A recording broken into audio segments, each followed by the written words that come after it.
రాయదుర్గం భూముల వేలంపై తెలంగాణ హైకోర్టు 3 వారాల పాటు స్టే విధించింది. ఆలోపు కౌంటర్ దాఖలు చేయాలని ప్రతివాదులకు ఆదేశించింది.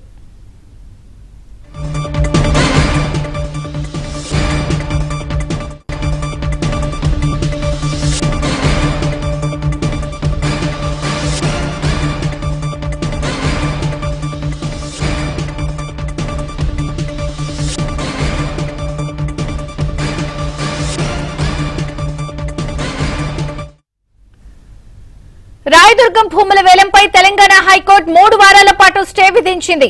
ఆలోపు కౌంటర్ దాఖలు చేయాలని ప్రతివాదులకు ఆదేశించింది. పూర్తి వివరాలు ప్రవీణ్ అందిస్తారు. ప్రవీణ్,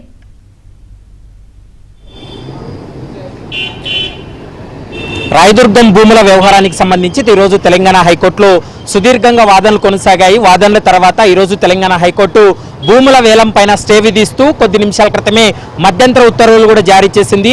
3 వారాల్లో ప్రతివాదులుగా ఎవరైతే ఉన్నారో వారందరూ కూడా కౌంటర్ దాఖలు చేయాలంటూ కూడా తెలంగాణ హైకోర్టు స్పష్టం చేసినటువంటి పరిస్థితి.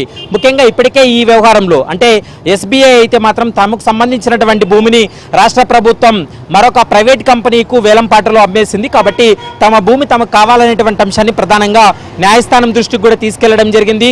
ఇరు వాదనలు విన్న తర్వాత న్యాయస్థానం అయితే మాత్రం ఈ వేలంపాటపై దక్కించుకున్నటువంటి భూమి వ్యవహారానికి సంబంధించి స్టే విధించింది.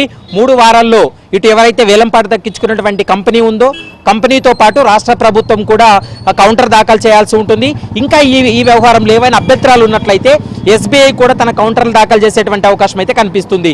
ఈ కౌంటర్ల తర్వాత 3 వారాల తర్వాత మరోసారి వాదనలు కొనసాగుతాయి. వాదనల తర్వాత మరి ఎస్బీఐ భూమికి సంబంధించి తెలంగాణ రాష్ట్ర ప్రభుత్వం ఎలాంటి నిర్ణయం తీసుకోబోతుంది అనేది మాత్రం మనకు స్పష్టంగా తెలుస్తుంది. ఎందుకంటే దాదాపు 16 సంవత్సరాలుగా ఎస్బీఐ ఆ భూమిలో కేవలం 3 ఏటీఎంలు మాత్రమే నిర్మించింది తప్ప ఎక్కడా కూడా దాంట్లో నిర్మాణాలు చేపట్టలేదు. అందులో భాగంగానే ఎస్బీఐకు సమాచారం ఇచ్చిన తర్వాతే ఆక్షన్ చేశాము. ఆక్షన్లో ఈ భూమిని ఈ యొక్క ప్రైవేట్ కంపెనీకి కూడా అప్పగించాం. ఆ ప్రైవేట్ కంపెనీ నిర్మాణాలు చేపట్టినట్లయితే దాదాపు వేలాది మందికి ఉపాధి అవకాశాలు లభిస్తాయనేటువంటి ఉద్దేశంతో ఆ ఆక్షన్లో ఈ భూమిని కూడా అమ్మకాలు చేసినట్లు ప్రధానంగా తెలంగాణ హైకోర్టుకు అడిషనల్ అడ్వకేట్ జనరల్ కూడా తన వాదనలు వినిపించడం జరిగింది.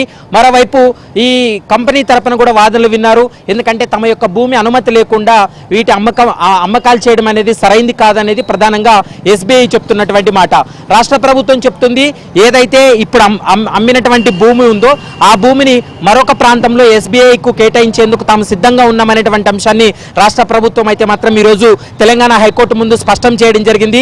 కానీ ఇరు వాదనలు విన్న తర్వాత తెలంగాణ హైకోర్టు అయితే మాత్రం స్టే విధించింది. 3 వారాల పాటు స్టే విధించింది. 3 వారాల తర్వాత ఇరు వాదనలు తర్వాత కౌంటర్లు దాఖలు చేసిన తర్వాత ఇరు పక్షాల వాదనలు విన్న తర్వాత ఈ వ్యవహారానికి సంబంధించి తెలంగాణ హైకోర్టు ఒక కీలకమైనటువంటి తీర్పును వెల్లడించేటువంటి అవకాశం అయితే కనిపిస్తోంది. Thank you Praveen.